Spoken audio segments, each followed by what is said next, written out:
بغیر گوشت والے چہرے۔ نبی کریم صلی اللہ علیہ وآلہ وسلم نے فرمایا کہ اللہ عز و جل میری امت میں سے 10 طرح کے افراد پر قیامت کے دن اظہار ناراضگی فرمائے گا اور ان کو جہنم میں ڈال دینے کا حکم فرمائے گا، اور ان کے جو چہرے ہوں گے بغیر گوشت کے ہوں گے۔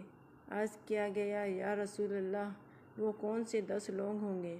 تو آپ نے فرمایا، نمبر 1 بوڑھا زانی، نمبر 2 گمراہ پیشوا، نمبر 3 شراب کا عادی، نمبر 4 والدین کا نافرمان، نمبر 5 چغل خور، نمبر 6 جھوٹا گواہ، نمبر 7 زکوٰۃ ادا نہ کرنے والا، نمبر 8 سود خور، نمبر 9 ظالم، نمبر 10 نمازوں کو چھوڑ دینے والا۔